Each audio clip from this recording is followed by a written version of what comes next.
Welcome back to the Ponca City Monthly podcast. This week is our special episode where we recap what's going to be in the July issue of the Ponca City Monthly.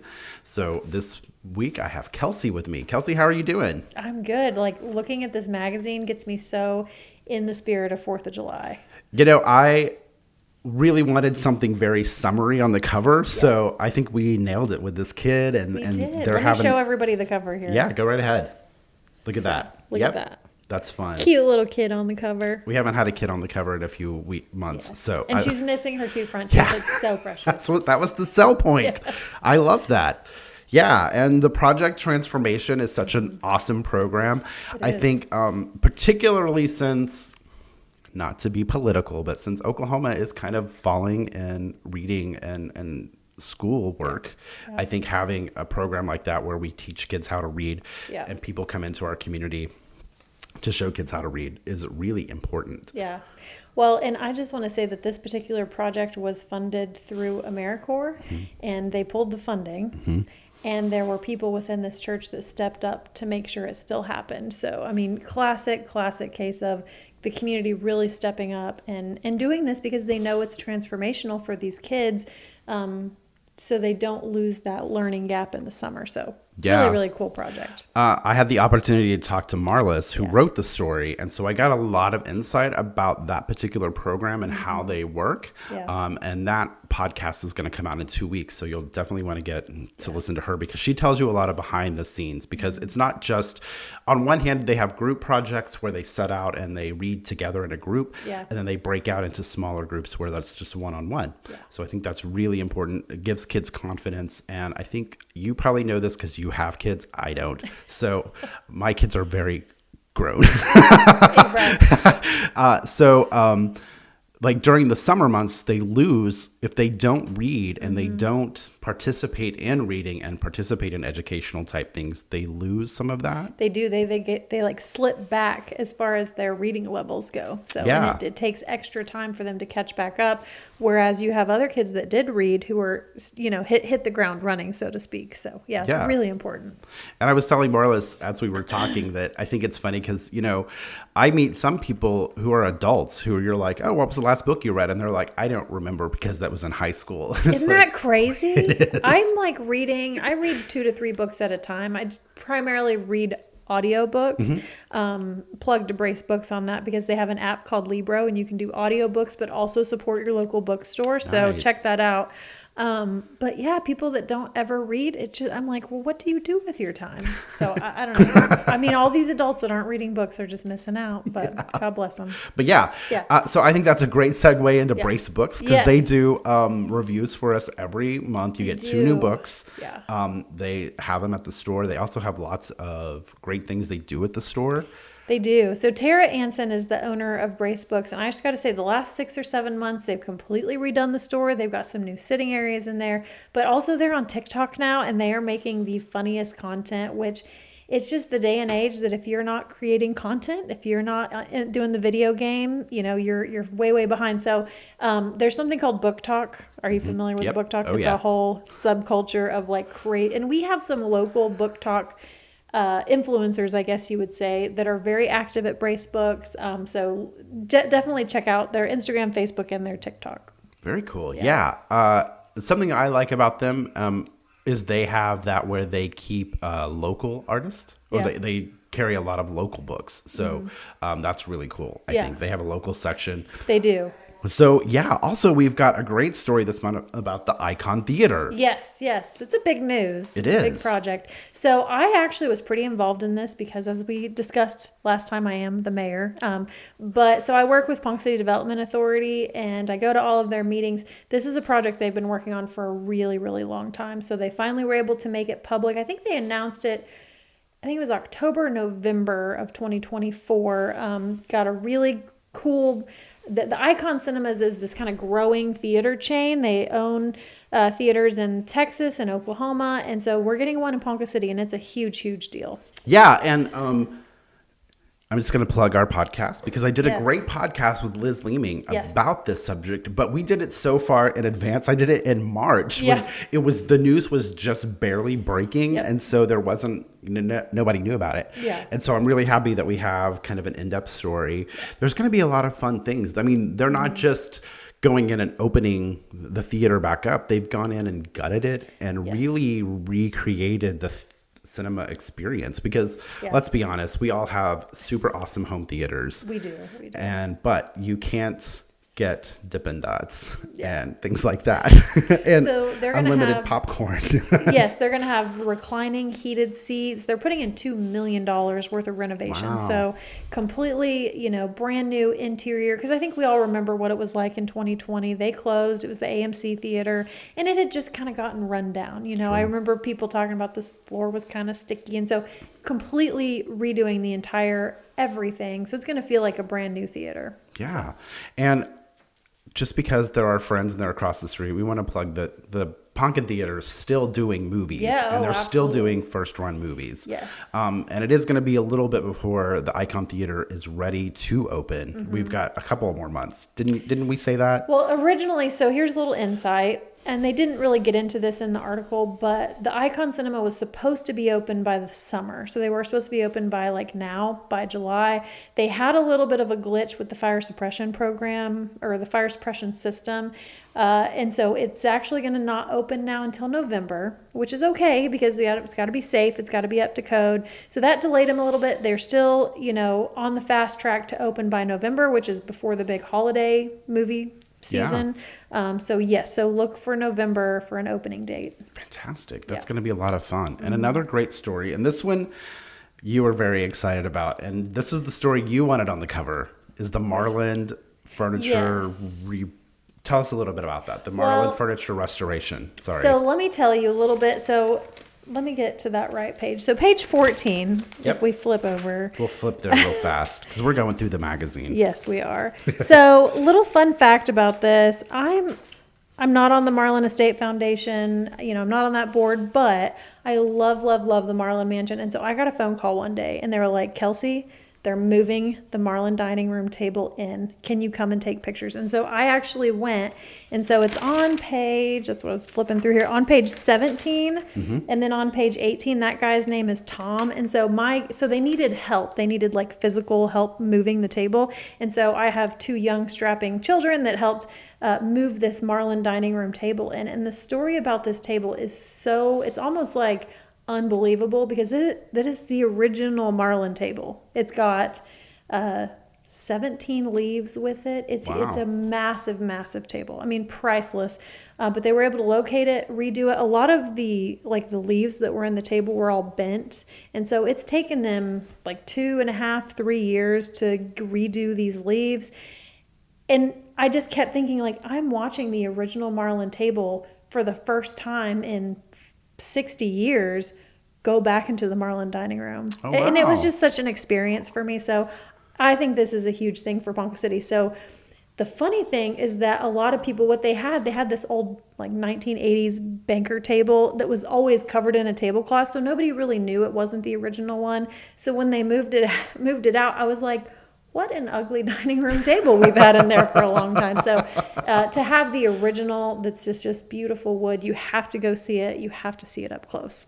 And it tells in the article, but they were able to do the provenance to know that it is the original. It is the original. There were some markings on the underside of the table. We show pictures. I don't know if we show pictures of it.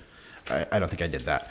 Yes. But there are markings on the table that show that it was the actual table. So there's no question about where it came from. I remember this story is the guy, Tom, who found the table, something about it wasn't under the name Marland. So they thought originally that it wasn't the Marland, but it was actually the guy who designed the Marland Mansion. Right. It was under his name. And John Forsythe. John Forsythe, yes. Yep. And so he ordered it from a company in, was it Pennsylvania? I think that's right. Kansas City? Kansas City. Yeah. One of those. I made notes. Good job. I don't have notes. I'm going off my memory. But yeah, they tracked it down, and there was only like 3 of these specific dining room tables ever made. Wow. So it was one. You had to have oil money to get one of those tables. You did, and now we got it back. So that's fantastic. Yeah. And we sort of skipped over it really quickly as we were going through our notes, but the archery range. Yeah, It's so really a fun little thing. And again, this is another story that I got to discuss with Marla's, and we got to talk about it in detail. Yeah. But yeah, tell me your... Shout out to Jason Grace. Jason Grace owns Grit and Grace Outdoors in Newkirk, and he's a huge outdoor sportsman kind of guy. He works at the Evans and Associates Ranch. And he just wrote me on Facebook one day and was like, hey, we got a lot of cool stuff going on at this archery range. I had never even heard of it. So, Sure. I mean, and this is another case in point of people say you're going to run out of stories. Well, no, we're not. Like, I had no idea. And this is a huge archery range. They get they're very active. They have stuff going on all throughout the year. So if you didn't know, now you know. So. Yeah, and they one of the things that I really thought was interesting is that they don't have just, when you see an archery range, you think of like you stand at one end, there's a target at the other end, and you hit it. But they have 3D targets where it's like different things, and we have a picture of one of them in here, and it's like a camp that's been destroyed and there's a bear and you get to shoot at the bear. And I think that is just hysterically funny. Well, and if you know Jason Grace, I mean, he's so creative. He is always going over the top, but he really likes to make stuff fun for the kids. He's got kids. And so they do, obviously it takes a lot of volunteer hours to make stuff like this work. So kudos to the volunteers who have obviously put their heart and soul into this. Yeah, and we give you all the contact information in the articles. And follow them on Facebook. Yeah, and so you can take a group out there. They're always looking for people to come out, and they would love to see more people utilize the space. So there's ample opportunity. Yeah, absolutely. Yeah. And let's see. We also have a great story about the Strong Dads. Yes. Tell us a little bit about that one. So the Strong Dads program is a fairly new program. It was started a couple years ago, and it's funded through the state of Oklahoma through the Extension Office. And so basically what they do is they teach classes for, maybe dads that are struggling, maybe dads that have gotten in some sort of trouble, or maybe they haven't had custody of their kids. And so they put these dads through these programs and give them resources. And the really cool thing that I think is there's a lot of resources out there for moms, for single moms.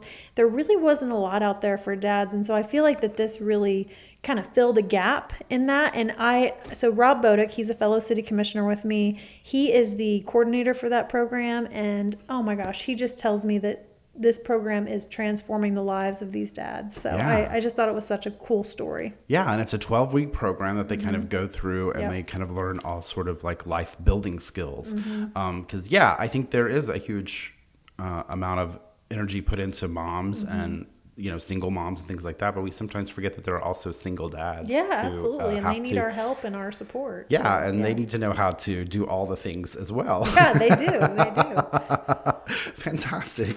Let's see. Now, this one was an interesting story, the Aiden Tapp story. Yes. Because that has a little personal connection to you. It does. Right? Aiden Tapp, so for those, a little context, my husband is the Scoutmaster for Troop 524 out of First Lutheran, so it's a Boy Scout troop. Aiden Tapp is one of our scouts that has literally been in with us since he was a little bitty baby scout. A baby scout. They're Don't not they have a name? He's like, they're Cub Scouts. Cub Scout. I call them baby scouts. And so I've got to watch Aiden Tapp grow and just become such this exceptional human. Talk about reading books. This guy reads huge, super thick books. He's very studious. He's got great grades, and he set a goal to get into West Point. Wow. And so when he graduated high school, he'd actually gone through all the motions and did everything, and he was right there to get into West Point, and he got cut. He did not get in. And you know what? That didn't deter him. He kept going, and he kept pushing. And so a year later, he finally met his goal. And so he is a cadet at West Point, and Ponca City is just so proud of him. And me and my husband are super, super proud of him. I can imagine. Because, getting into West Point is not something that you just decide to do. You have to apply. Incredibly hard.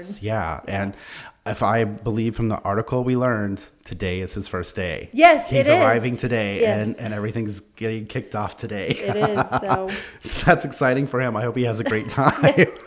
challenging. Challenging, no doubt. Great, yes. Yeah, because I mean, West Point is like where presidents and things like that come from. It's a big deal, and you have to have a recommendation from the United States senator from your state. So it's a very exclusive thing. We have had cadets get into West Point from Ponca City before, but from what I've told, it's been like a decade since it's happened. So it's a pretty rare and exclusive class of people who are the best of the best of the best, as they say. Yeah. So congratulations, Aiden. Yes, that's fantastic. Huge. We're excited for you, and we can't wait to hear how it goes. Yeah. So, and we also have our monthly columns, and some of them have some special things going on. Shannon, who writes the Well-Be column with Aesthetic State of Mind, she is celebrating her 5 years. So, she is. And that column is kind of your guide to being everything beautiful and keeping you happy. So tell us a little bit about that one. Yeah, so Shannon generally writes about, skincare or keeping, healthy from the sun or vitamins or whatever. She's always talking about healthy stuff. But this month specifically, it is their 5-year anniversary for their business. Shannon was one of those businesses that started during COVID and, has really just taken something that started out teeny tiny and has just grown into this multi-million-dollar business. For those that know her and follow her on Facebook, she is building this huge brand new building out on Lake Road. And so this is kind of a thank you to all of her clients who've helped her along the way. And so that party's coming up. And so follow her on Facebook for more information on that. Cool. And you may not be able to talk about this because you may not know, but she recently was just elected to the Ponca City Development Authority. She's like one of their advisors now. Yes. Is that true? Or? That is true. Yep. She was just appointed to that. Cool. Yeah. And what do you know anything like what they do? Like, so that's the same people that do the Icon Cinema, the Development Authority, same people, yeah. Yeah, but I mean, like, what does the advisors do? Obviously she knows because you may not know this, but she also has other businesses, right? She does. Yeah, she owns the Marble Slab Creamery in Bricktown. And then she was a realtor and a real estate broker for a long time. But they just are kind of the financial trustees that manage the money that the Development Authority is funded through. Okay. Very cool. Mm-hmm. Yeah, I remember. Big deal for her. I remember because I followed her on Facebook. I remember when she was going through school to get her nursing license so that she could open and run Aesthetic State of Mind. Yeah. So, very proud for her. And it's amazing what has happened for her in the 5 years. Yeah. Good things happen to good people. Yep. What do you say? Yeah. I also think it's good things happen to people who work really hard. Amen to that. Amen. Yep. I mean, she's a good person, but she also busts her butt. She's a hard worker. She really is. She is. Yeah. And okay, so let's talk about Party at the Palace because that's a big deal and it's coming up. Our chamber does a lot of stuff, and Party at the Palace is probably its biggest fundraiser, would you say? It is, yeah. So Party at the Palace, so they have a Party at the Palace every year, but their fundraiser aspect of it, which is the auction, is only every other year. And so this is an auction year. It's a really, really big deal for them. So they raise all the money for 2 years on this one auction year. And just to give everybody an example, because some people say, well, what does the chamber do? So there is this big Jumpstart June campaign that the chamber did to help drive sales to local businesses, and it was all over Facebook. Did you see it? Oh, yeah.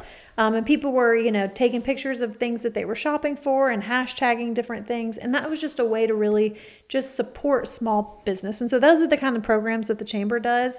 And so it's really important to get out there and support the chamber so that they can continue to do this important work. Yeah. And if you've never been to Party at the Palace, it really is a party. I think it is. My memory is not great, but last year was the where they did the diamond thing. Yes. Yeah. Yes. Yeah. That was a really cool, and it's fun and creative. It's always at the Marland Mansion. And so this year, Ashley Miller is the chamber chair, and she has got some really cool different ideas. It's the theme of it is hidden gems. And hold on, I'm going to get this wrong. You might have to edit this out. Oh, no, we have a beautiful ad. We have a beautiful ad. Let me find the ad. Let's see. I know it's in here. I'm coming up on it. Speaking of our ads, while we're looking at this, I just want to say that my favorite thing is when Robin, who designs all of our ads, gets a month where she gets to design around a holiday. Oh, I love it. Because the ads are just so beautiful. They are. I mean, and with it being 4th of July, our magazine just looks so patriotic with all of the beautiful ads that she's created. She does a fantastic job. Yeah. It takes so much time on every ad. Yeah. And she really takes care of her clients and makes all of their ads so pretty. So the Party of the Palace is August 22nd, and the theme of it is a night of hidden spirits and local gems. And so what they're doing is they're actually going to have like a cocktail, a custom cocktail only created for this, and it's going to be somewhere hidden in a tunnel is what I'm told. I don't know. I'm not helping with that part of it. And then they're also going to have some local vendors that are like the hidden gems that are going to be set up, and there's going to be exclusive merchandise and exclusive stuff you can only get from this fundraiser at this event. So pretty cool stuff. Okay, so we're going to shift gears a little bit. We've talked about the magazine. Mm-hmm. We've covered it. You know all there is to know about this issue. Now we're going to try something a little different. Ooh. We're going to start a new thing called Mayor Minute. Mayor Minute. But it's going to be longer than a minute. But Mayor Moment. Okay, Mayor Moment. I like that. Yeah. So, Kelsey, we're going to just ask you some questions, and you're going to get to talk about it. Okay. So, right now, if you're on Facebook, you're in any of the public forums, you know everybody is talking about the streets. The restriping. Oh, my Lord. It's been the hot topic. I've seen everything from praise to pitchforks. So give us the lowdown. Tell us about it and your take on it. Well, so it's interesting because one of my mentors, when I started getting into politics, he said democracy is inherently messy. And this is a good example of not everyone is going to be happy with the change 100%. You are never going to get that. The majority of people I've talked to are thrilled. We've doubled the parking downtown. We've slowed down the traffic. Not everybody's 100% happy, but I think we all have this vision for downtown and what we want it to be. And this gets us closer to that vision. And so this actually was part of a comprehensive plan that was done back in 2009. And the goal is to drive more traffic downtown, more shoppers, more activity. And this type of parking angle, this type of driving lanes, that helps. All the scientific research, the people that are smarter than me, they say that this type of downtown configuration is what we need to do. And so again, it was decided back in 2009. And it just takes a long time for things like this to come to fruition. So the flower beds, basically one of the things that they do is when we built out the flower beds, we shortened the length of street that people have to walk across. It makes them feel safer. It makes them feel like it's a more walkable downtown. And so all those little things add up to a more pedestrian friendly downtown. So again, not everybody is 100% on board, but that's okay. And tons of people are super excited. And I think I heard this comment several times because we went from 4 lanes down to 3 downtown.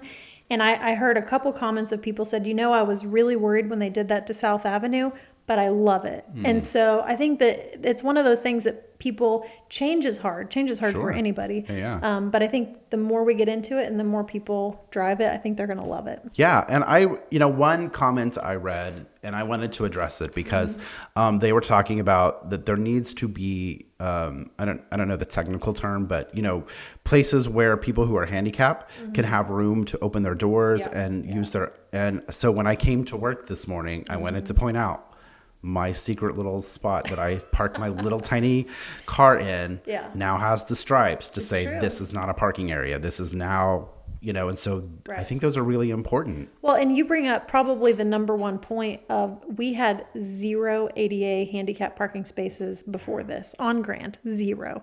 And so with this restriping, with redoing the parking, not only are we doubling the amount of parking spots, like we are adding 98 overall spots, but we're adding 2 ADA handicap accessible parking spots per block. Nice. And so, it's just, if you have your grandma that wants to come down, but maybe she's wheelchair bound or whatever, name the 25 different reasons someone's a handicap, they have a bad knee or whatever, this is going to make it more accessible, which is a win for everybody. Very much. Well, we'll be back next week where we're going to talk about art camp. We've got Kestrel from City Arts, and so that'll be fun. And then we've got Marlis coming up. We're going to talk to her about her articles that she wrote for the July issue. So it's going to be an exciting month. So tune in. Thanks so much.